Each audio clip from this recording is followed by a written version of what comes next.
I've been a drug dealer, but I've been the middleman. Live my life like an anteater, eating all the ants I can. I could settle for other bugs like hornets, wasps, or bees. I'd rather be an anteater, eating all the ants I play.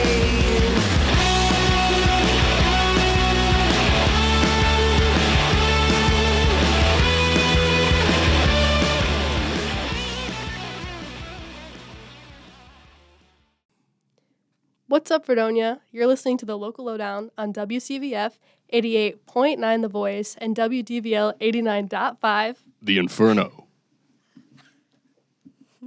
Oh, God. Wait, did I kill it? Was Yeah, that- you did awesome. You did awesome. Did I get it? Like, did I? Did I kill it? Like, did I do the wrong thing? Like, You always did the Ah. right Wait, thing. did I It was kill just it? It so was perfect. good. Oh. It was so good. Wait, The answer is yes, you Okay. did kill it. Okay, good, So good. good. Such a bitty question. It's either that he killed it or he really killed it. wait. All right. So earnest. The kid when he steps on a bug for the first time. Sorry. It's okay. I'm Olivia. I'm your co-host, and I'm your field interview lead. Hey, I'm Elena. I'm your other co-host and our lead and executive producer. Hi, I'm Dylan. I'm the production lead. Awesome.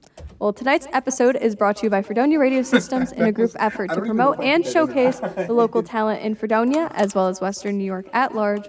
Welcome to our next episode. This is the Local Lowdown. On this episode, we have very special guest, Pretty Good Sate University. Welcome. Hello, thank you for having us. Could you guys all introduce yourselves and tell us about how you formed as a band? Yeah, of course. My name is Tobias. I'm Clayton. I'm Vinny. So I had a project for a little while. It was called Headspace. You guys might be familiar. I know that's how we met Elena originally. yeah. We played a couple shows in Fredonia before. So that initially started as a project that I did with a couple of buddies that I knew through Vinny.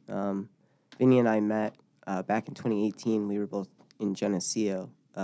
So we'd been friends for a long time. He used to play in a band with the guys from Headspace. So I started a project, and we kind of were playing some shows, and they just didn't have the time for it, really. So I kind of continued on. It was a solo project for a little while, and then I was going to play a show with Noah, our drummer, who's not here. He was like, hey, I'll have Clayton come and play bass. So we started off kind of doing that, and then we played this awful show at Stamps. We played this awful show at Stamps. We don't It's really have to iconic. talk It's about it. iconic. It's iconic. It's truly a turning point in the history of our band. It was just me and Clayton. Clayton had told me that he was going to play drums. He's like, dude, I can play drums because Noah couldn't make the show. So I was like, that's awesome. And we were playing the song Sick, and Clayton just stopped playing the drums. Like the first 30 seconds, he was playing, and he just kind of stopped and just checked out. And I was just kind of like, what's going on, man? And he kept looking at me and smiling. He's like, yeah, we're good. We're good, And I was like, oh, okay. He never started playing Yeah, again. he just never picked it up. So, At all? and Vinny had come I out don't to know see why. I us, still don't and know he why. was trying so hard to be. He was like, come on, come on, just do something. I Look saw at the him kick even drum. start at one point he was going to kick, and I knew what to do. I wasn't not playing the songs before we did Yeah, that. I just at one point stopped playing the drums and was like, I don't think I'm adding anything to this, so I'm just gonna sit back here and encourage Tobias. And every time he looked back, I was just like, He's so content. It was. Yeah, I set my drumsticks down. yeah, it was hilarious. But so then after that, Vinny was like, wow, these guys need help. Sorry. So we had actually a show out here in Fredonia that was scheduled for the next night, and I was like, hey man, you want to come and play guitar with us tomorrow night? And Vinny was like, yeah, let's do it. And so we he came over to my house and we jammed some of the songs that we play, and he was kind of familiar with some of it, and we kind of got that going, and we played that show, and we just didn't really turn back. That was the day after. Yeah, It was literally the day. it was literally the day Yeah, after. I Wow. didn't remember that. And then last October, we're coming up on a year now.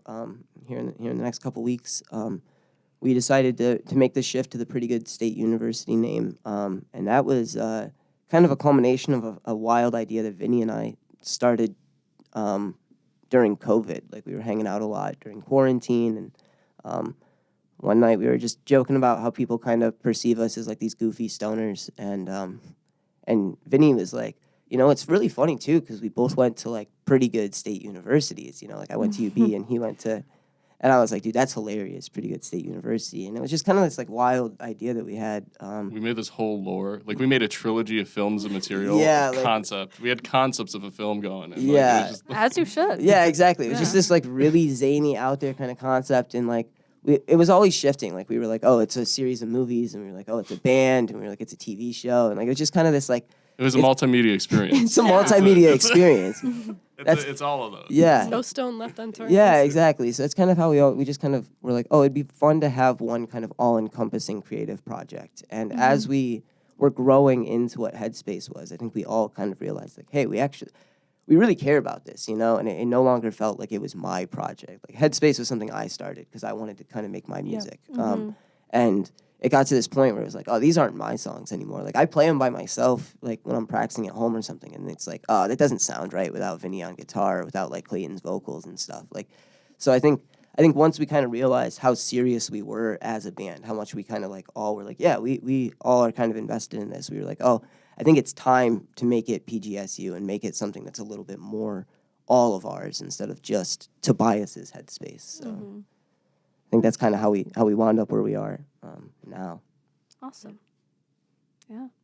Well, going into some of those earlier releases, Welcome To was an EP that you released. I'm pretty sure it was as Headspace at the Yes, time, that's but correct. what was that process like, especially since that came out either during or like right as the pandemic was kind of lifting? That was really a whirlwind for me. I didn't start doing music stuff until like 2019. I always liked wow. to sing when I was a kid, but I just kind of got away from it. My sister bullied me a little bit when I was a kid. We've talked about it. I don't hold any grudges or anything, but she just kind of like made me feel insecure. So I was like, oh, I don't want to sing anymore. So I just kind of left it alone. And then I had some friends that kind of pulled me back into it and were like, hey man, like you could probably like be good at this if you wanted to like actually put some effort into it. So I took some time, and I was really just kind of like writing songs, and it was just like a fun new hobby. And like I mentioned, we have these mutual friends, Ben and John, and Ben was just kind of like, hey man, like I really like some of these songs, and he and John, they had a band called the Scarecrow Show, and they had worked with their buddy Devin on putting out on an EP that they had put out, and they were like, hey, let's go like record some of these songs with Devin. So they were really the ones that initiated recording them, which I'm incredibly grateful for, right? Because I think it was kind of like the push I needed to start like getting out of my basement and like stop just playing songs for myself. So I was really grateful for it, but it was also something where like I didn't go into it with a plan. Like for the album that we just put out freshman year, that was something where it was like we knew what songs we wanted. We had an idea of like what the track listing was going to look like. We had like real discussions. We put some time and thought into it. Whereas that was kind of just like, hey man, our buddy is willing to record your songs. Let's go down for a weekend and just like put them together. Like John, the guy who did the drums on the first EP, he had never heard any of the songs before. Like he literally learned the drums for everything like during this little 3-day weekend where we recorded everything. So it was a much different process than I have now. Like I said, I'm really grateful for it. I think without it, I maybe would have just kept being like, I don't have anything worth putting out, you know? I might have just kind of stayed in my head like that. But also, like I said, it wasn't nearly as like thought out, I think, as this most recent release was. Gotcha. Yeah, I also wanted to ask, my favorite song from that EP is Where Were You? I just thought it was a really good sounding song. It was a really great fit where it was in the EP and everything like that. What went into that song in particular?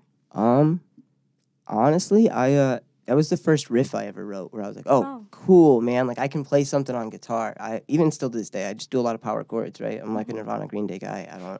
I don't feel like I really care to be as good at guitar as maybe somebody like Vinny is. But that was just like, I was watching some YouTube video, I think, and like I was just like, oh, this is a cool little trick, right? There was like some cool little trick that I learned, and I was playing around with it, and I was like, oh, this is just a cool riff. Like it was the first time I'd written a riff that I was really proud of, and I was like, I want to do something with it.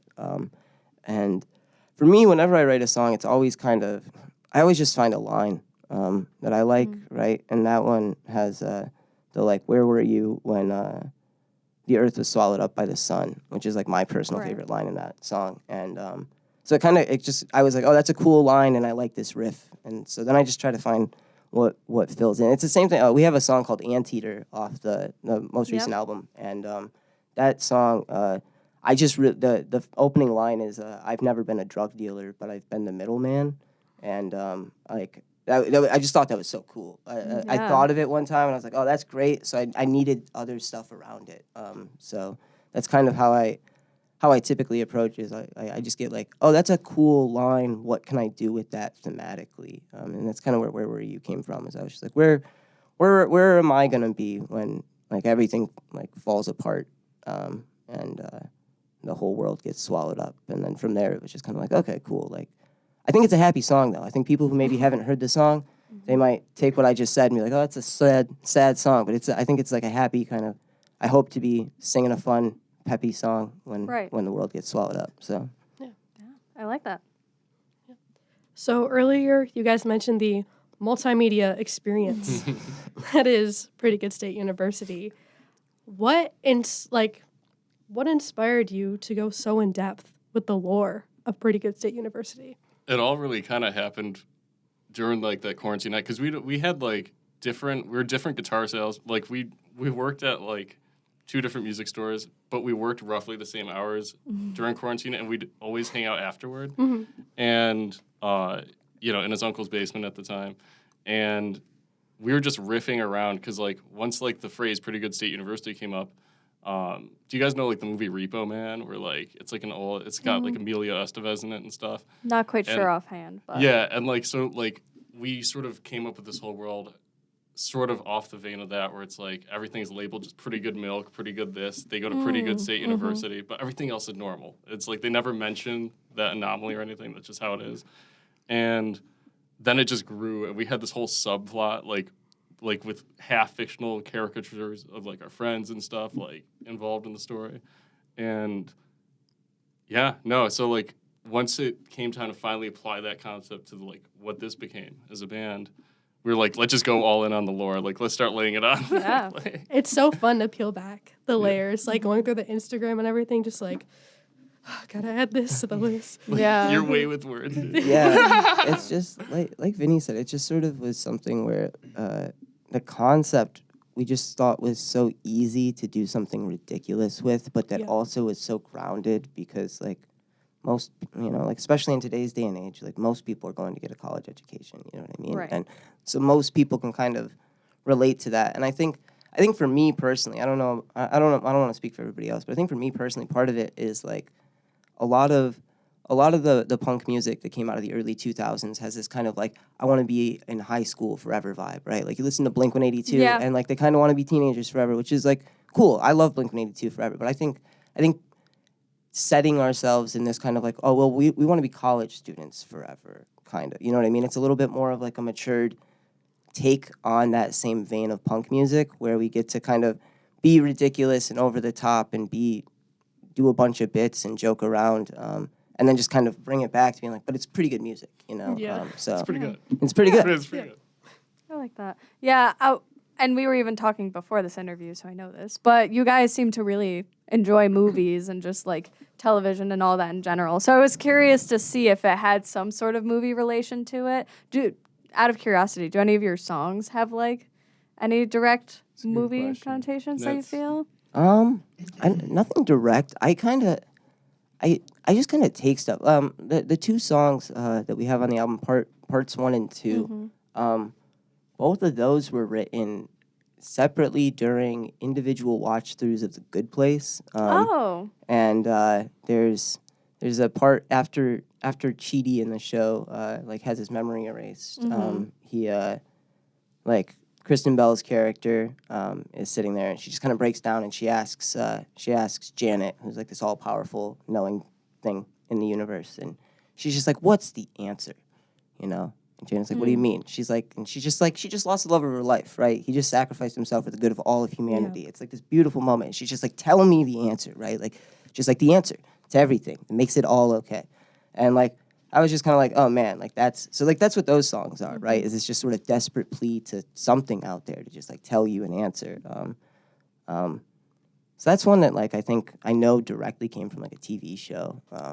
But I think a lot of it's just kind of like I'll hook onto a line, and then from there it's just sort of like it's just free association a lot of the time, and then I don't always even rewrite lyrics. Like Anteater's that was just stream of consciousness. Everything in that song, like I didn't touch the lyrics after I came up with them because I was like, that's what this song needs to be, I think, is just this sort of weird stream of consciousness.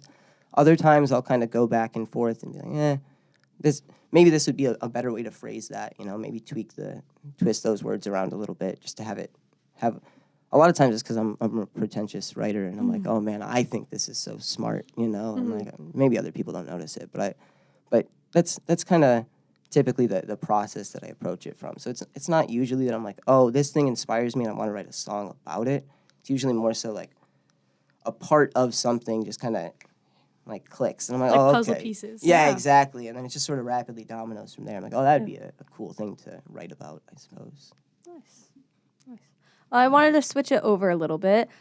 We did mention it already, but we had a little lowdown with you guys, which is our 5 to 10 minute all audio interviews, which you should check out if you haven't already. And in that, you had referenced just the Fredonia music scene as a whole and the community around it. And since then, you've played with some other Fredonia-based bands like Relentless Moisture, the shirt I have on, Hit Girl, Ryan Terry Family Band, as well as just playing in the Buffalo scene as a whole. What has it been like, especially like with the transition to PGSU and just playing out as much as you guys have? Yeah, I mean, playing at another SUNY-accredited school is really big for us just because we're in that same program. But, yeah, I was down here just personally for the Fred Fest, the Fredcella. Fredcella, yep. Yeah, the Fredcella event, which was great. Tons of great artists here. It's really cool because I coming from Pretty Good Sate University, there was absolute opportunity to transfer to Fredonia. But, yeah, I really like the scene here. I think it's so welcoming. There are so many bands that come here for a reason, and the reason is for the actual activity within the scene. So it's something that we don't have everywhere, and it's a special thing to see. Yeah.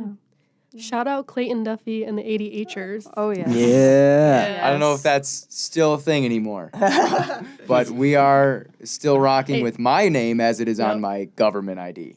Oh. But yes. Yes. Yeah, I don't know if the 80Hers is still a thing, but that's okay. We got PGSU, and we're pretty good. We're pretty Yeah. good. Pretty good. Yeah, I think Fredonia's it's been really cool to be like Hit Girl's a band that we all really, really love. We're playing another show with them coming up later this month. It's officially October. Happy spooky season, Yeah. everybody. Yes, October 19th. Yeah, October 19th at Good Bar, we're playing with Hit Girl. Like it's just really cool. I think it's nice to be able to broaden the net, I suppose. Like I don't listen to too much like commercial music anymore just because there's so much cool local music. And it's so diverse. Yeah, too. exactly. And It it's really like is. and it's hard too when you meet these people and they're as cool as they are, right? And they're just as down to earth as you are, and they're in it for the same reasons because they just love making music. It's hard not to support them more directly. You know what I mean? Like it's so I think that's been a big thing for me is it's just kind of it's really broadened how much you can do music. I think maybe like when you're a kid, right? Like you have this sense of like, oh, you have to be like some huge star, and that's the only way that you can do music. But I think that being a part of the local scene and being part of multiple local scenes and kind of seeing that community everywhere, it's like, oh, dude, music's alive and thriving anywhere you go. Like you just have to like look for it a little bit. You know? Absolutely. Yeah. I gotta ask, since you guys have played a lot of different places and everything, do you have a particular favorite venue? Camp Hawk. Camp Hawk is Mohawk's really cool. I've always just had a real special spot for it in my heart. I think that it's my partner Jo hates it. She thinks it's so dirty and cold, and I'm like, that's the charm. It Like, is. That's the charm. It's just kind of sucks, but like in the most charming way, you know. Like it's and the sound guy there is always super great to us. You know, he Shout out sound guy at Stan. He's Yeah. such an at expert. Mohawk. yeah, he's just, you know, he's terrific, and the staff there is really accommodating. And I think it's just we played like 3 straight shows there this past summer, and it was like over the course of like 4 days, I think, and it was so I think that really just kind of cemented it as this place that feels like a home base for us. We just did our album release show there Right. last month, so I think it's just got this very special place in that lore that we were talking about with PGSU is like Camp Hawk, you know. Yeah, and it's very historical too. You know how far back it goes in the Yes. Buffalo scene. Like Yeah. back when it was like a biker bar, then it was like a blues thing for a while, and then sort of like a fuzzy garagey punk place. You know, and like a lot of metal bands came through there. Like and like as we're losing more like random bars and stuff I and awesome know. venues, like you begin to cherish that a little more, especially after an Yeah. experience like Camp Hawk. Like it was so wholesome. We'd come back in like the second day or like by the third day, and they'd just be like, hey, like they just knew like what we were doing and everything. Like, All our antics. yeah, Yeah. like They were okay with the smoke machines at first. yeah, at first. Yeah. I think that's a big thing too, is we do try to do a lot of antics, you know. So places that are more accommodating to our antics, we obviously have a softer spot in our heart for them than the places that are a Right. little bit more strict. We understand it, you know what I mean? Like different places have different standards for what they want their place to be, but we like to try and put together like a performance, you know, not just like play some songs for everybody. And so I think Mohawk is just very accommodating to that, and I think they kind of enjoy it. They're like, hey, like, all right, you guys are cool and fun. Happen So to step. yeah, so like Yeah. we'll let you kind of get away with some stuff that like maybe other venues don't, and I think that definitely plays a role too in the soft spot that I have for Mohawk. Yeah. Any place that lets me get away with stuff with no consequences is a place for me. Absolutely. Yeah. Their HVAC system is fantastic. It allows us to get away with so many antics. Like those smoke machines without that HVAC system, I don't know. The That's not HVAC's so working cool. overtime. Yeah, like trying to siphon it out. As Pretty Good State University, your first single released was Anteater. I really love the instrumentals on this song. What was the inspiration behind it, and what made you want to release that as your first single for your later release? Inspiration-wise, I mentioned this earlier, but I thought of the line, I've never been a drug dealer, but I've been the middleman. I was like, that's cool. And everything else after that was a stream of consciousness. And I remember after I finished it, I was like, this is cool, right? So I showed it to my partner, Joe, and I was like, hey, baby, can you, like, listen to this song? She was like, that's cool. Like, what's it about? And I was like, I think it's about reincarnation. She was like, no, like, I think that song's about being a jerk. And so, like, still to this day, if we play it live, sometimes I'm just like, this song's like, you know, maybe it's about reincarnation, or like maybe it's about being a jerk. Like, I don't know, because like I don't really know. It was just the stream of consciousness. It was just I thought it sounded cool. I think there are a lot of lines in there that hold weight like individually, but like as a cohesive unit, I think it's better to think of it as like a collection of like individual thoughts than it is like one cohesive thought. I think if you were to watch the animated classic Ants Oh. with volume on and, Yeah. and Eater on top of it, you Yeah. would start to see that the You would song is understand. about being a jerk. Yeah. The duality of Anteater. Yeah. Yeah. But then to it being a single, that's just because Vinny's so crazy on guitar. Yeah. That's thought- true. Thank you. Yeah. We thought it'd be kind of a statement too, because we just thought it'd be so wild. Like, who just releases a minute single as their debut into the world? Like, I just think Yeah. that, like, the more because we'll get excited. Like, if someone throws an idea into the group chat or we're hanging out, you know, we'll all just rally around that. Like, oh, that's such a good idea. Or like, you know, sometimes we'll course correct. You know, but Anteater as the first single is kind of unanimous. Like, we were all like, yeah, that is really cool. No, like, it's the shortest song. It gets it's kind of a fast-paced intro to our energy. Like, I Yeah. don't know. Yeah, I think it tells you everything that you need to know about what we're doing right off the bat. You know, like it's just kind of like, okay, cool. Like there's a not so serious element to it, but also like the song rocks. You know, like it's just Yeah, kind of right. it's just it hits you. You know, so I gotta ask. I think the cover art for the single is is really awesome. It's a guy holding a TV, drinking something. What was the picture? What made that that's become the George. cover art? That's George. We didn't have merch at the time. We were playing this big show at the Amateur Hockey Club, again at Mohawk Place, and I had this TV that was in my car for months because I had asked the guys in the band, I was like, hey, I just moved in with my partner and we have too many TVs now. And I was like, does anybody want this TV? And Clayton was like, yeah. Yeah, I'm pretty sure we had all offered to like take it at one point. Yeah. Wait, I can Oh, just do- obviously. Yeah, We're Clayton like, was yeah, like, we'll take it. Yeah. We just never did. I got the space. yeah, so Clayton just never took it. So I loaded it up in my car, and I just never, Clayton never took it, and I never took it out of my car, and Clayton never took it, and I never took it out of my car, and this goes on for like 6 months. Yeah, it was And then there we got this forever. show, I was like, I don't have a room. and then we got this show coming up at Mohawk, and we were like, oh, I just was sick of having the TV in my car. So I went to like Dollar Tree, and I bought some raffle tickets, and I was like, hey, we don't have merch. We're going to auction off this TV tonight. Because I thought it'd be hilarious, Yeah. and also I was sick of having it in my car.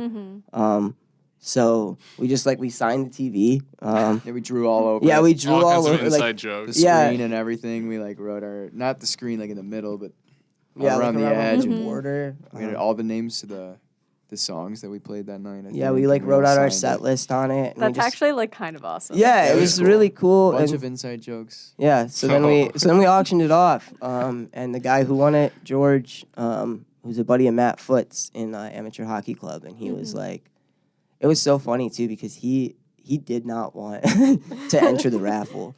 Matt made him enter the raffle because he was like, come on, dude, you got to support them. Stupid team. He's like, it's one Of one course. ticket, right? Of course. It's one ticket, and we did pretty well that night on the TV raffle, right? We did pretty Yeah. well. So he did not have good odds at one ticket, but he ended up winning. And so he was just kind of begrudgingly taking this TV. And we did it in the middle, it was announced in the middle of the set, right? It was announced in the Yeah, it middle. was So he not just had to done. he just had to finish Amateur Hockey Club set holding a TV the whole time. Set it down That's either. so Like good. Yeah, he if he just didn't care about it, he would have just kind of Yeah. discarded it. but I think he was he kind of held on to it. amped. Yeah. I think he was- liked having the TV. Yeah, Yeah. so then we just we were like, hey, can we get a picture of you with the TV? 'Cause we wanted to advertise it. We thought it was funny. Yeah. And then we decided we kind of we got the picture that we used for the album cover. And we were like, Vinny was like, that's it.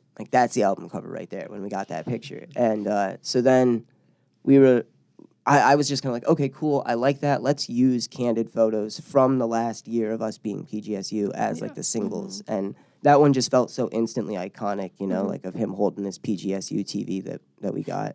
And it was so funny too because he reached out to Matt from Amateur Hockey Club after the song dropped, and he was like, wait, am I actually on the cover? Oh, you didn't tell him? Yeah, I didn't know how to contact him, and he was like, and I was like, oh, dude, is it a problem? I got a little worried, and he was like, no, he's super amped, and I was like, oh yeah, that's great. So George. Little does he know he has the Rosetta Stone of PGSU. Yeah. Literally. Yeah. that's exactly it, We need to get that The and put Rosetta that in a Stone. museum. It's got a lot Now of just things on bury it there. under Yeah. some dirt for a couple Yeah. thousand years. And Yeah, Yeah, dude. right. It's funny, we've piled on so many more bits since. We need to do another TV. You need to go raffle. back to that TV. Yeah. No, you add gotta it. find a smart TV, 60-inch, so that you have all Yes. the space to fill Oh it up. yeah, You could have now a we're professional talking. artist do drawings. on a TV for us.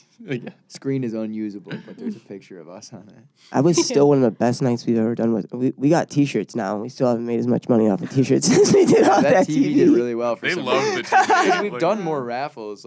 We had I think we still have it. It's an Xbox Guitar Hero controller. Yeah, And we have it's all signed. An M&M cookie jar. It's all signed. nobody wanted those. We did a Thurman Thomas rookie card. That was Yeah. pretty, that was one of And the that was cooler ones. worth some money. And we all signed it, just devalued it. Yeah. Yeah. I will tell you, in my case, unfortunately, done raffles at shows. And every time it's all right, 3 tickets. Yeah. Every time. Yeah, that's what it Every usually is. time. We've tried to follow up. We have not matched the success of Yeah. that TV. We need another TV. We need another Literally. TV. Another TV. If someone's got a TV for Pretty Good Sate University. Yeah, this is us asking. I'm looking directly The at the camera camera. look. Yeah. Slide it over. Please, If you were a loved one, as an extra TV. you may be entitled to financial compensation. So another single you released is "Who Needs a Liver When You Have a Blue Suit," and I think that one's like that's the song that I keep going back to. Is there any particular story behind that one? My buddy Zach was getting married, and I had to pay for this. I had to buy the suit, right? I had to buy the suit. Can't and even rent it. I couldn't rent it. There was no rental option, and I didn't like. I was like, man, I don't really like the color of the suit. It's a blue suit. You couldn't tell. Imagine orange. Yeah, it was a salmon suit, and I just couldn't stand it. No, but yeah, I was like, oh man, I know I'm never gonna really wear this again. Like, and so I was already kind of just like, like about having to pay for the suit, and then I walk into the shop, and Clayton, his brother got his wedding suits there, so he can confirm this place is the worst. It's just the most terrible. It's the most like hoity place I've ever Just seen. pretentious. I It's so understand. awful, and they have this giant stuffed marlin like on the wall when you walk in. It's just like so.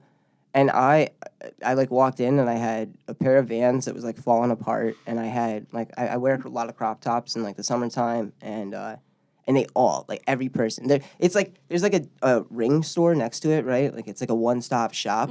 So like both stores, every single person's just staring at me like we know you don't belong here. I'm like, I know I don't belong here. Like we don't need to talk about it, right? Like you think I'm here in my own accord to buy a suit, like a $500 suit? No.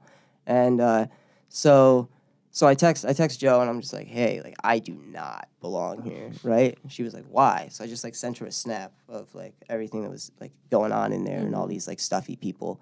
And I was like, because it looks like this, and I wear crop tops and beat up Vans, and again, like I this is see. like a recurring theme. I just kind of, and I was like, that's rad, right? And I just played the whole car ride home. I have a good like 7 minutes of Snapchat videos of me like on the drive home of me just trying different melodies to figure out like how I was gonna work with that line, because I knew I needed to do something with it. And so then it just kind of grew into like I mentioned, it was my buddy Zach's wedding, and I love Zach dearly, but we just kind of butt heads sometimes. We're ideologically different people at times, and so. Once I had this song and I was kind of like, oh, I know what it is. It's this angsty song about not wanting to grow up. I was just kind of like, all right, cool. Like I'm gonna use this as a way to vent about. So the second verse is I recently had a conversation with my friend Dylan about this, but the second verse is just kind of like a list of things that I do regularly that Zach kind of sometimes makes me feel a little immature about. Right, like I like smoking on the day-to-day. I like missing meals and staying up late.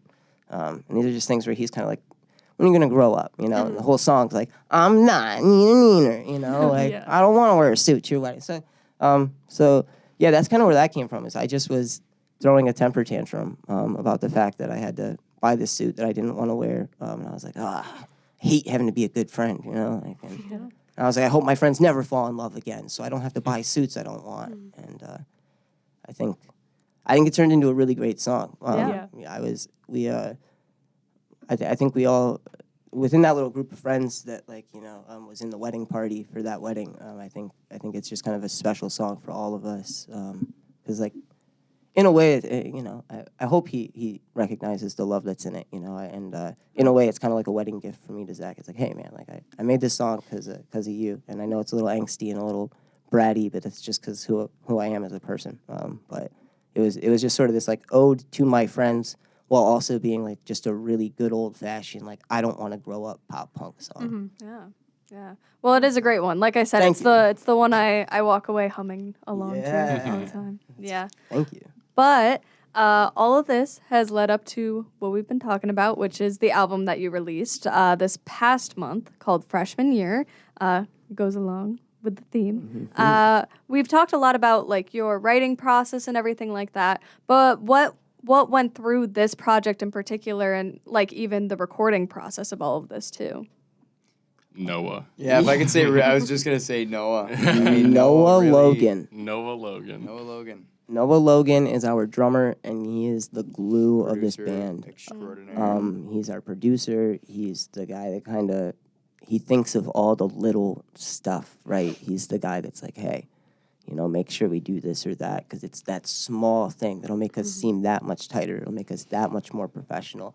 And I think what makes us so great is that like we really skate this line of like not taking ourselves seriously at all while still really caring about producing good music and a good show for the people that are coming out, right? Like how crass would it be to ask people to spend their time and their money on our music and on our shows and not care about putting together a good show? Like so I think we do a really good job of riding that line, and Noah is really kind of the framework for us to be able to ride it as well as we do, because the three of us are disorganized goofballs. Three people you've been talking to today, we're goofy and we're melodramatic at times, and I think it helps us to be as big as we are, as like a presence, right, when we play shows. But I think that without Noah being what he is and just how organized he is, I don't think that we would be able to be as successful as we have been over the past year. He did everything on that album. He produced all of the demos by himself. He's doing it right now. He's doing it right now with some new music that we want to work on. He's already producing all of the demos by himself. He fills in all the vocals and he puts in all the harmonies, and then all we have to do is literally just show up at his house and play our parts, and like everything is already ready to go. He's got it all figured out. So that's as unfortunate as it is, you're not going to get any details from the three of us, because like we didn't do anything realistically. It was Noah. He carried the entire project, and it was such a funny experience to do, because it was Noah's first like big, long, like his first full-length album too.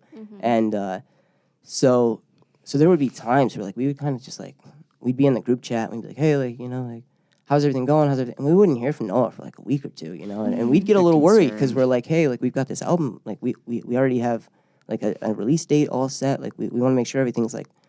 And then like Noah would just turn up like 2 weeks later. He'd be like, "Oh, I have 3 songs finished." Like, and it's just like, "Oh, Just send them to us. yeah, Thanks. yeah, exactly." Like he would just send them into. You'd be like, "Here you go." Like final, like he's like, "These are like done," and it's just like, "Oh, like this is amazing." You know what I mean? So it was Like, if it were any other way in our band, like with us three, I feel like it would be so much less progressive, because it would give us that opportunity to be like, well, what's that in there? Which is, they're such good songs that they're so tight when he puts them to actual like pen to paper. They translate so well from what we wanted them to kind of sound like, from what we play them live to what they are now in the recordings, which is just really tightened up versions of our live songs. He already knows like exactly what we're going for, and like it was so fun too, because like every time we worked on our individual parts and stuff, we each kind of got to nerd out in our own ways, like because Noah is so qualified at everything he does. Like as far as like producers or engineers from Buffalo go, he's literally the best I've ever worked with or met, and like honestly no competition. And sorry anyone else out there, but he is the best. Yeah, no, Noah's just awesome. We love Noah. Yeah. And so we just sort of like nerd out and just go like, oh, what if like, but like there were some things we did as a joke, like, oh, what if we threw in this effect like faintly in the left ear, like when I come in for my solo or something, and he'd be like, yeah, let's do it. That's really cool. Yeah. And he's just so schooled and everything, and it's just so second nature that's like, he just kind of sees it as his job and he has fun with it and everything. It makes it so easy for us to just come in and do our job, so to speak. But yeah. Job sounds so clinical. It's just so fun. It's just like it's just a blast, because I think sometimes you run into this issue where, if you're working with a producer who maybe isn't fully aware of what you're trying to do, they're and it's not a bad thing, right? It's part of their job, but they're like, hey, let's kind of steer it this way, let's steer it that way, and like no one never tried to do any of that creatively, like he would just be like, hey, let's trim this down, let's trim off like 12 seconds at the end, just to kind of like tighten up the flow of everything, you know what I mean? Right. But it was never anything like he only ever was just like, okay, I understand. And I mean, of course, that's easier when you're in the band, right? Like, it's not a knock against other producers, but it just definitely makes the whole process that much easier when it's like he fully understands what we're trying to produce with that record. So there's no like issues of being like, hey man, can you try and make it? I wanted it to be a little bit more like this, and like trying to find and you don't have to do any of that back and forth until you arrive where you're both trying to get, because he already knows where we're all trying to get to. We've been playing all these songs together for like the past 8 months before even recording the album, Yeah. at Yeah. all.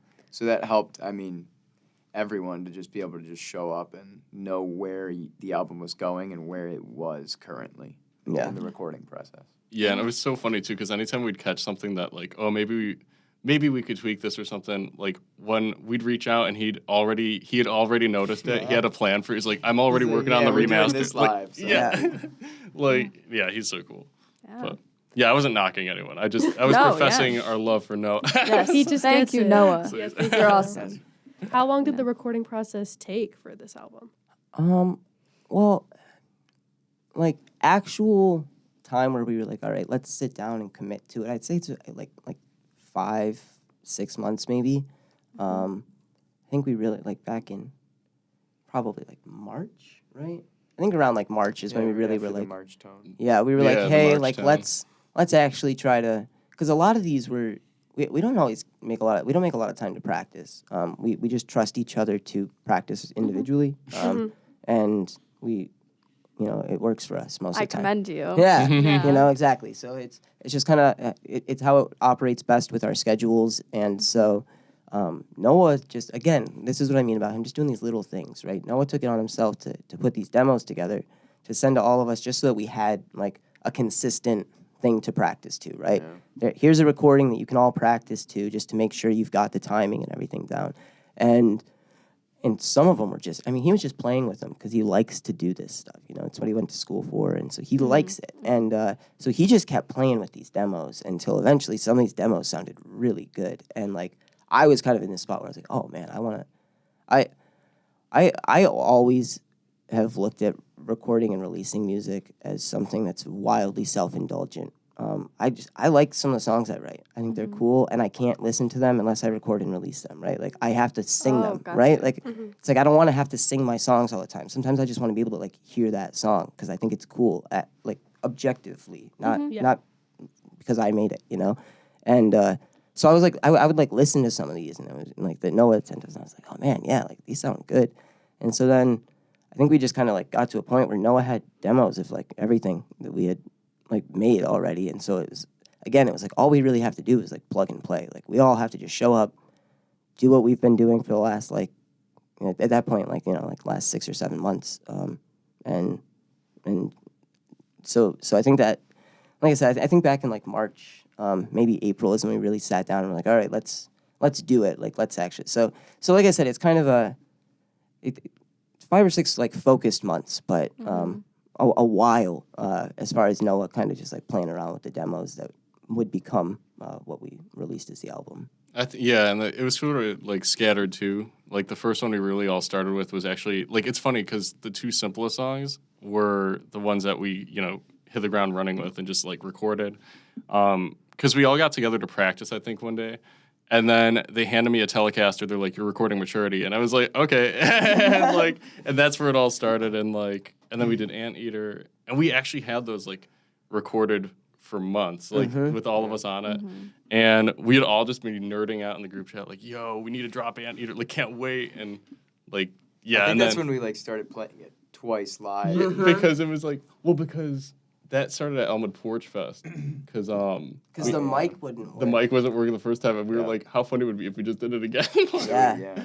But, yeah, no, like, it was super... Funnily enough, a lot of the more complex ones, we really tackled towards the end more. Those. Yeah. Yeah, but Noah, That's he made fair. it so easy. Like, Yeah. Yeah. I think it was a cool learning process for all of us too. Because like we were kind of down to the wire with it, like we got it in and like submitted for distribution like I think less than a week before it was like Oh, so wow. like, yeah, so it was a cool learning process I think for all of us, just like insofar as be like, okay, cool, like now we know we need a little bit more time next time. But again, this was kind of just like we were like a lot of our major steps as a band have just kind of been these natural, like, oh, it feels right, like the transition from Headspace to PGSU. Literally, we played a show at Stamps, I think, and me, Clayton, and Vinny did. Noah wasn't there. Our buddy Danny Drums was on drums, and that night we all just we went out and grabbed a drink afterwards, I think, and we were just talking about PGSU and how how cool it would be, and I just was sort of like, let's do it, like let's just do it, It was and Jim's Stakeout after a Milky's. yeah, that's okay, right.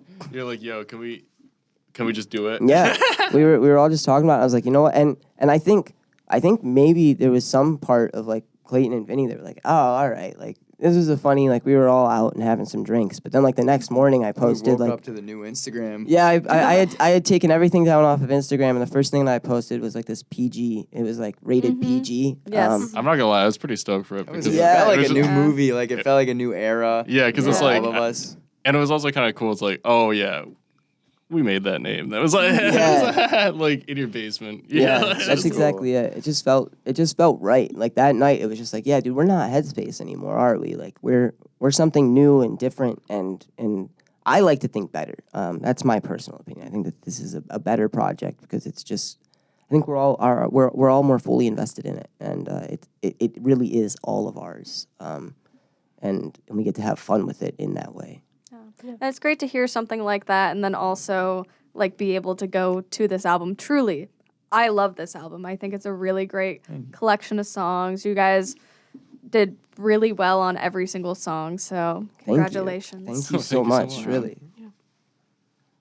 We mentioned the release show earlier, but you guys played with Hit Girl, Prairie Pavement, and Little Liar.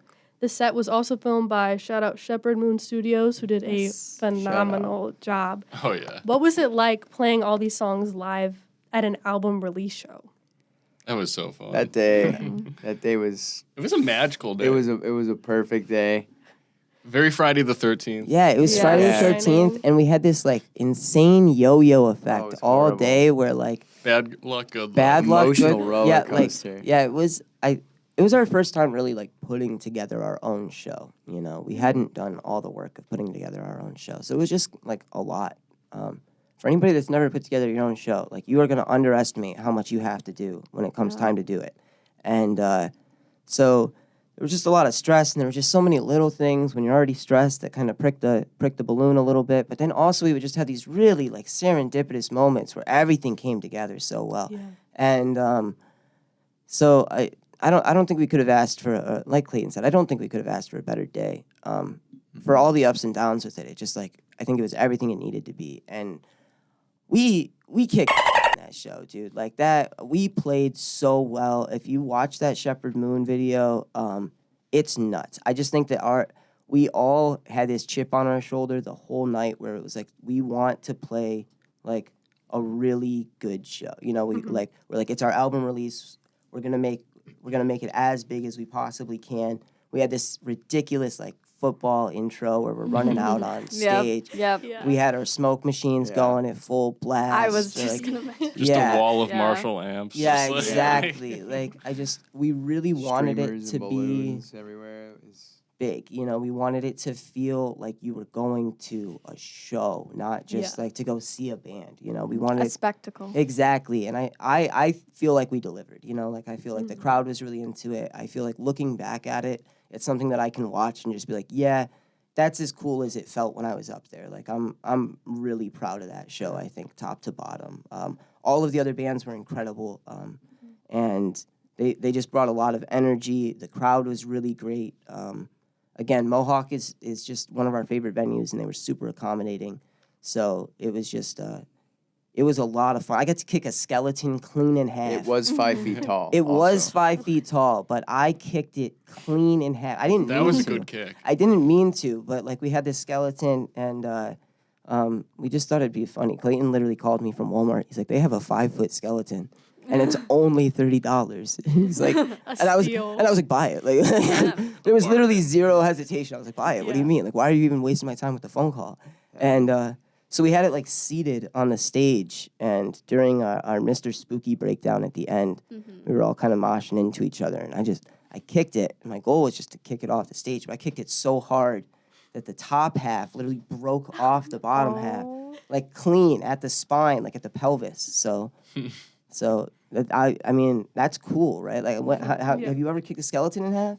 No. I would like to. That's what I'm saying, pretty right? cool. Like Bucket list. yeah, exactly. So I think I was really proud. I think it was a really fun and hectic show, and that's what we really set out to put together. Had our drummer reveal sweet Yeah, this- backdrop. Oh yeah. Originally it said just PGSU in some crude spray paint, and then he drops the banner and it says Mr. Spooky right on the banner, Yeah. and it was a $3 spider web Walmart tablecloth.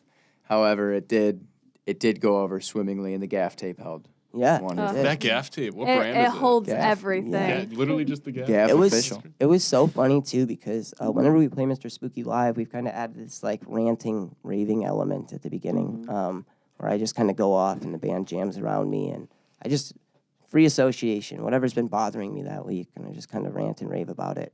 And I'm in the middle of my rant, and I didn't realize that Noah had done like the big reveal. I knew we were planning to do it, but I didn't realize he had done it.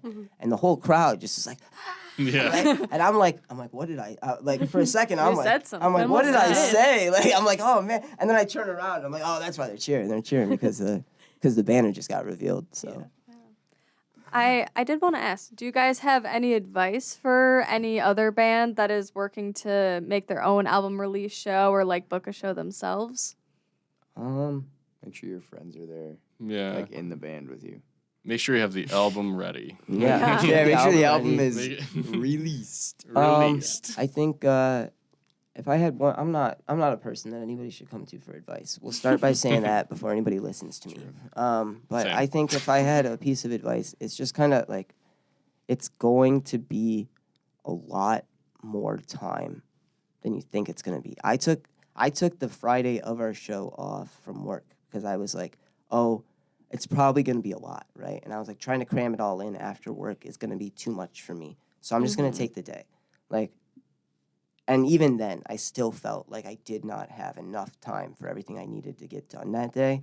So just, I guess that's the biggest thing. It's just kind of like be aware of how much of a commitment it is. You're wrangling a lot of people. You're responsible for a lot of things. And I think if you've never put together your own show, if you're just like on a bill, right? I've never had to worry about anything other than just like showing up, playing our set when it's our time to play it, and then getting paid at the end of the night. Like that's as much as I've ever had to do. Here it's like, all right, well I have to coordinate with the door guy and make sure that he's there and make sure that he's got the list and make sure that like the sound guy is like there and make sure all the bands are there on the right time and that they all have their sound checks done, and you have to make sure that everybody's got room for merch, and you're just like you're wearing so many different hats if you're putting together your own show. So just kind of be aware of that, I guess. Give yourself some grace, because if it's your first one, you're gonna mess up. You're gonna forget some stuff. You're gonna give yourself a little grace and recognize it's gonna probably be, no matter how big you think it's gonna be, no matter how big you're imagining it, even if you want it to be small, it's gonna be bigger than you think it is when it comes time to actually put it together, I think. Well, on that note, why don't we hear some songs from the album? We'll go into the acoustic set that you guys have prepared. Take it away.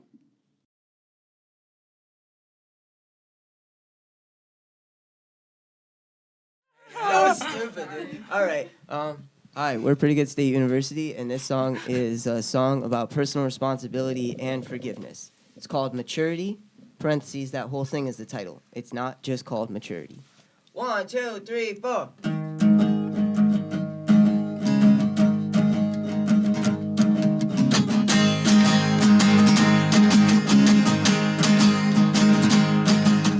Harm is an action, hurt is a feeling. Harm requires intention, hurt can't help but to be felt. You may not have harmed me, but you hurt me nonetheless. I may have been hurt, doesn't mean you meant me any harm.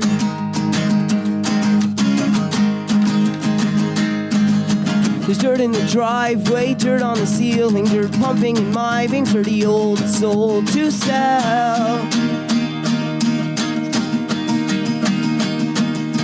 You may not have harmed me, but you hurt me nonetheless. I may have been hurt, doesn't mean you meant me any harm. Let's go. Da da da da da da da da da da da da da.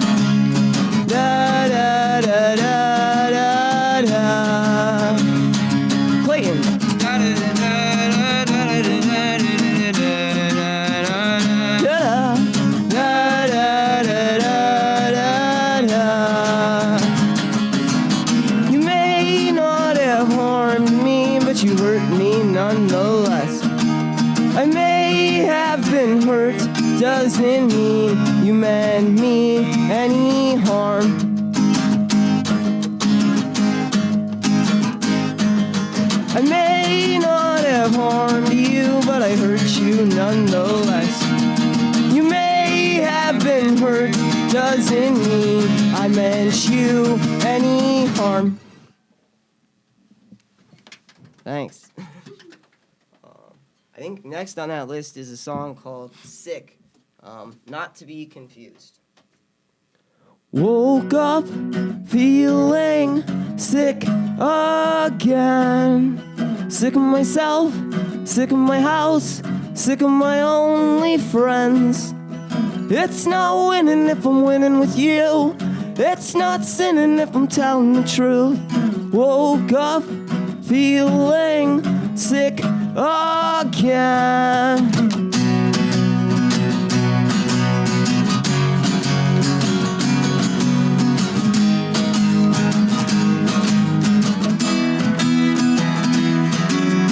Woke up feeling sick again. Sick of myself, sick of my house, sick of my only friends. It's not winning if I'm winning with you. It's not sinning if I'm telling the truth. I've got nothing left to prove to you. You.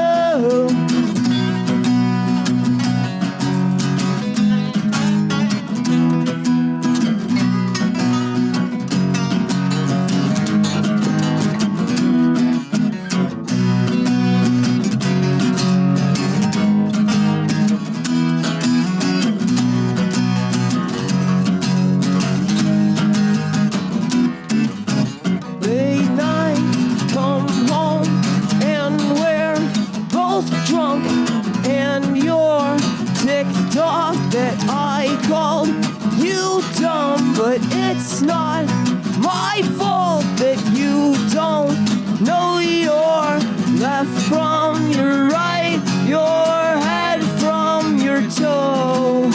It's not winning if I'm winning with you. It's not sinning if I'm telling the truth. I've got nothing left to prove to you. You. I know you got your feelings way deep down inside. I know that you feel like you're living a lie. I've got nothing left for time to give. You. Whoa, whoa, whoa,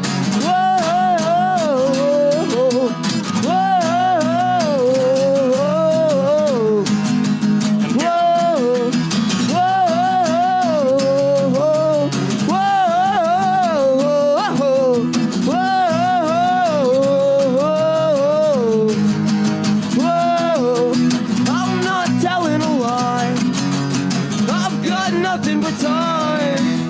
Hope you find your peace of mind, 'cause I found mine, yeah, I found mine.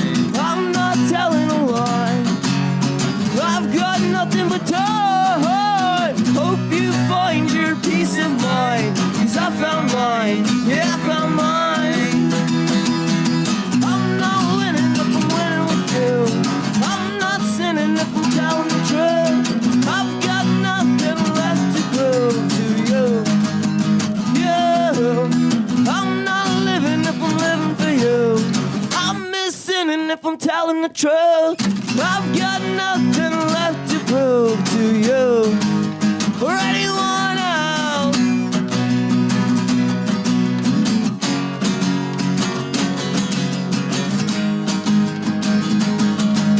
These days I kinda like myself.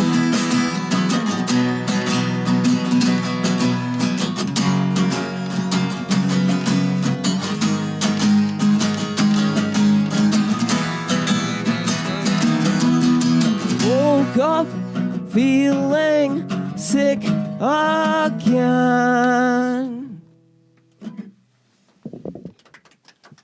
Thank you. Pretty good. Pretty good. Pretty good. Good. This song is The Garden of War. All these are off our brand new album, freshman year. Check it out anywhere you stream music that isn't Amazon. We don't like them.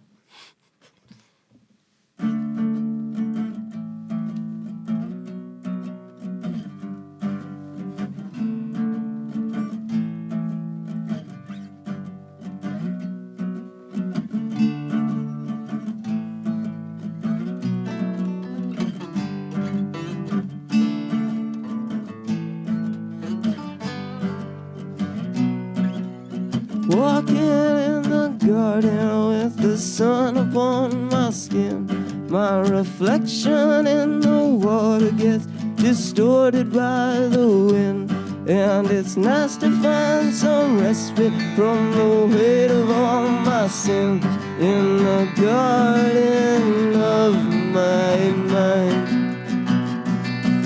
In the garden of my mind.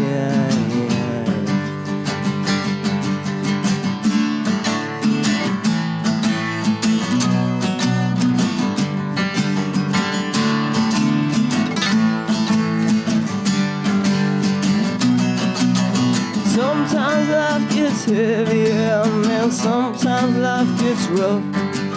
Sometimes we reach a breaking point and feel like giving up. But I find it's best to take a trip and see what we can find in the garden of my mind. In the garden of my mind. Let's go!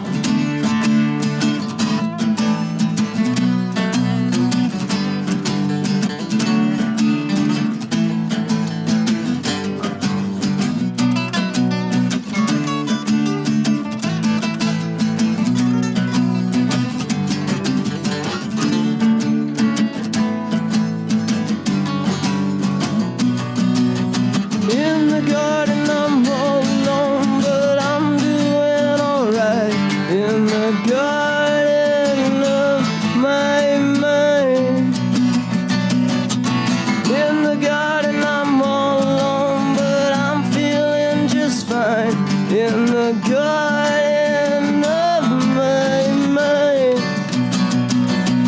In the garden of my mind. In the garden of my mind. In the garden of my mind.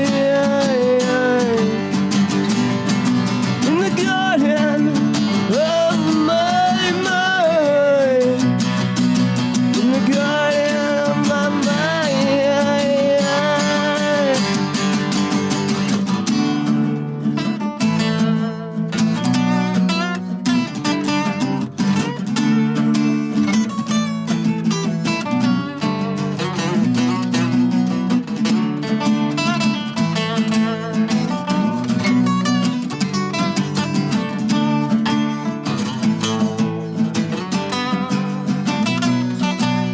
Walking in the garden with the sun upon my skin.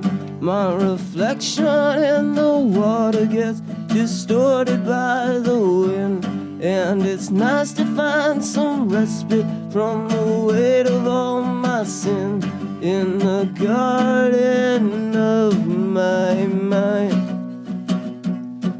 In the garden of my mind.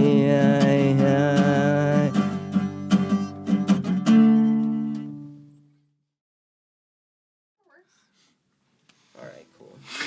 Cut it completely. Play Where Were You? All right, cool. We'll play part one. The song's called Part One.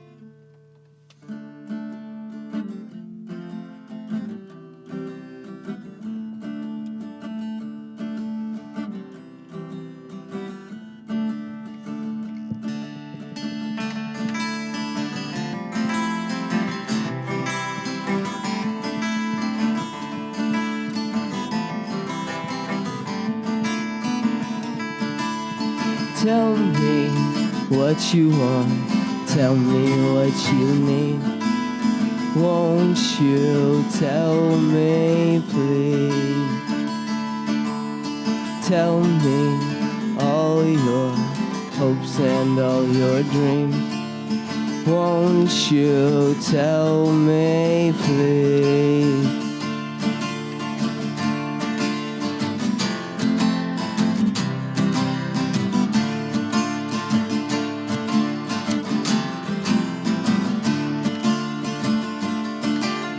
Tell me the answer, tell me the truth. Tell me that I've not wasted my youth. tell me that I'll need no more than I've got? Won't you help me see that there's a God? Won't you tell me, please? Won't you tell me, please? Won't you tell me everything? Won't you tell me, please?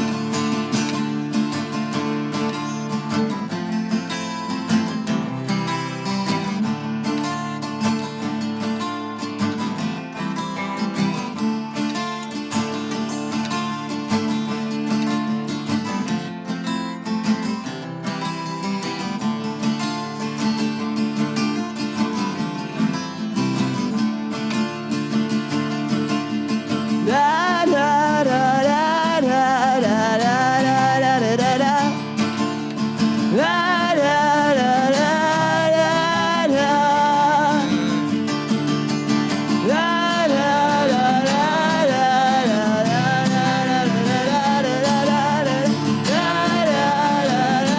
da da. Won't you tell me, please? Won't you tell me, please? Won't you tell me everything? Won't you tell me, please? Won't you tell me, please? Won't you tell me, please? Won't you tell me, please?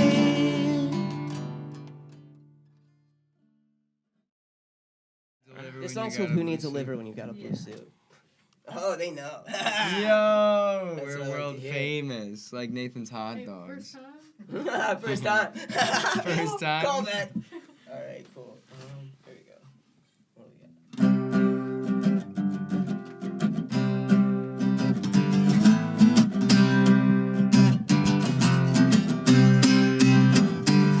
I wear crop tops and beat up bands. I'm the lead singer in a punk rock band, and I've only ever worn a suit one time for my good friend's wedding. I never want to wear a suit again, so I guess I'll hope that none of my friends ever fall in love.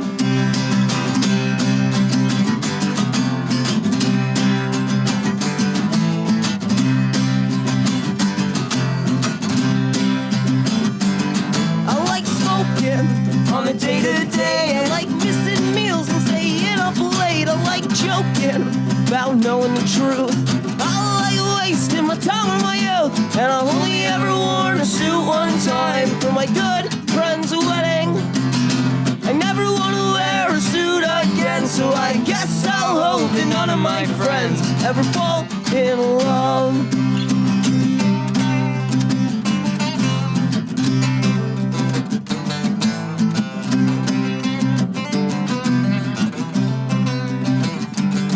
Let's go!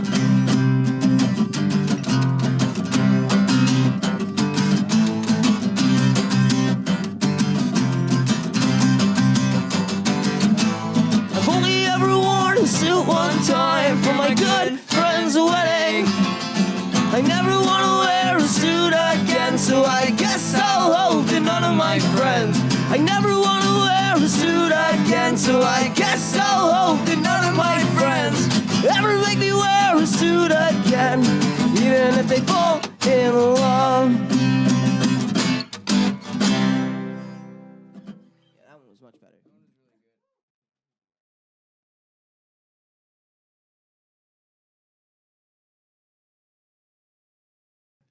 All right, welcome back from the set. You guys sounded awesome.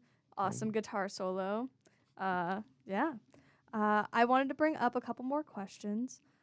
So during your album release show, watching that video, you can see that you guys have an incredible stage presence. Even in your album cover photo, I Is that a picture of you guys on stage, right? Oh, yeah. Yeah. Yeah. Yeah. More off stage. Yeah. In front of the drum riser of a stage. Yeah, it's at Yeah. Amy's place, so they don't really have too much of a stage, but it's as close as you can get. Well, we were also on the floor. A stage is more of a mindset. It's wherever you're playing, you know. Exactly. Well, do you have any fun memories from being on stage or just your time performing? Every single gig. Yeah. Honestly, there's always a new one. There's always something that happens either during the set or after the set, and usually we'll take that just because we always think it's so funny. We'll just take that and make it a recurring thing. Like there's so many different incidents that Yes. have happened that we just kind of roll with the punches at this point. Yeah. We talked a little bit earlier about The our song TV. Anteater, and like Anteater was a thing where one time we played a show where like just the vocals were cutting out through the whole time that we played that song. It just wasn't working. So after we got the vocals situated, like we just played the same song like immediately again, you know, like. So I think we're always just, again, like at the root of what we're doing, it's just fun. Like it's just four guys that like hanging out and making music, who hang out and make music together. Like so I think we're always trying to like, I'm a big pro wrestling guy, right? And in pro wrestling, like you're always going for the pop, right? You're getting people to be like, yeah, like I think we just like to pop ourselves. Like that's our, most of our shows are just kind of like full of little inside jokes and stuff for us to kind of like goof around with each other and have fun. And hopefully like what we try to do, and what I like to think we're pretty good at is creating an environment where people kind of want to be a part of the lore and be in on the jokes and but like I think even if everybody else was like, hey, you guys are kind of dumb, like I don't get it, like I'd be like, yeah, but aren't we hilarious? We're Like, always, And that's as the long as we can point. turn to each other and go like, hee hee. Yeah. Of course. It's like, Like we started with Prairie Pavement recently. We started a little bit of a joke where that's at you. one show it was Tobias. He started pointing out that that Sal from Prairie Pavement looks like a young. No, he came up with the false mustache bit, and then I was Yeah. like, yeah, he looks like a young Walt Disney. He looks like a young Walt Disney, and he really does. If you put a fake like French mustache on that man, he looks like young Walt Disney. So now whenever we play with them, we false mustache that man. yeah, that's like it's like a signature bit for us with Prairie Pavement is that like we go out of our way to put a false mustache on Sal. It's a ritual, you know. Sometimes like it'll just be unexpected little things. Like we play with our buddies Low Liar, you know, here and there at Good Bar and stuff. And there was one set right after like they finished. They're the last band, and we just thought it was fitting for us to run up on stage and hug them all as they were trying to end their song. And there's like a video. They love reposting it too of us slowly meandering to each one and like disrupting them. Like, Yeah, I think it's always just whatever goofy antics we kind of. I think sometimes we have to like rein ourselves in because like we're just like, oh right, like it's not just us goofing around and having fun. Like this is other people's shows and stuff too. But we're always just there to have a good time. I think like recently we've been doing these big like just kind of like smashing into each other and moshing around for the outro for Spooky, and I feel like that's something that just like we did one time, and we were like, oh, this is a lot of fun. Like we just like doing it. So now it's kind of become like a signature way that we close out our shows, and so I think that's really what we do all the time. Is just have a lot of goofy antics that we're like, okay, I like that one enough to keep doing it. We recently we're playing that show at Good Bar on the 19th, and they had asked us. They were like, "Hey, I'm assuming that the banner with the curse words on it was just like a one-time thing, you know?" And I responded. I was like, "Man, we never know it's a one-time thing until we decide not to do it twice, you know? Like, so that's kind of our approach. But yeah, every show, I think, even shows where we're like, man, we played kind of bad, or like there were issues that kind of made it like a bad show. Like we always still by the end are just like, yeah, we had fun though, you know. So Every time. every time. Well, that's awesome to hear. And what else is awesome to hear is a question from Charlie, our promotions head. Hi, everybody. Hi, Charlie. Hi, Charlotte. Hi. I have one little question for each of you to answer, and that is, what is your favorite piece of visual art ever? It could be a music video, it could be a painting, it could be a comic, anything. oh, Let me that's know. tough. Oof. My favorite piece of visual art. I'd say The Scream by Munch. I know that's like kind of a basic answer, but I do have that tattooed on my arm. That is one of my favorite paintings. That's awesome. I think it can convey like any emotion. So that's kind of how I feel sometimes, any emotion, and I really like that painting. I was in the Museum of Native American Art in New York City one time, and they had this piece that was just so many little hand-drawn circles. So many little hand-drawn circles. And there was no real rhyme or reason to it, but man, I just sat down on the ground and watched those like circles for like an hour. Like my friends were kind of like, "Hey man, like you ready to go?" And I was just honed in. I was like, "No, I'm looking at these circles," and I still think about them sometimes.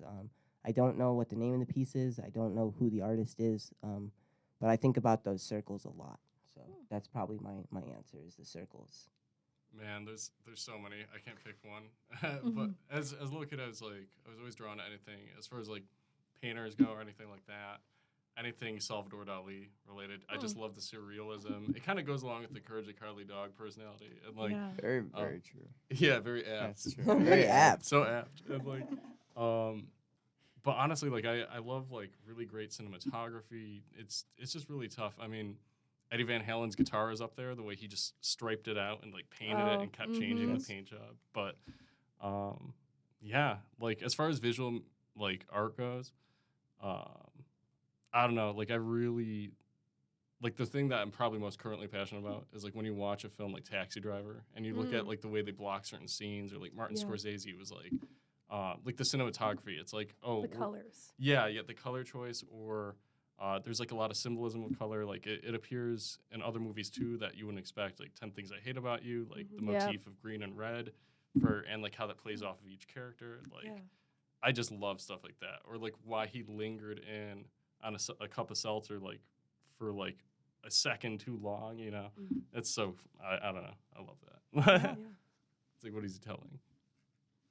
Sick. Thank you guys so much. And not to be Awesome. confused. Not to be Not to be confused. Yeah. And those were all great answers. Thank you so much. We're going to swing it once again to the other room to talk to Dylan, our technical director. Hey guys, it's Dylan, their technical director.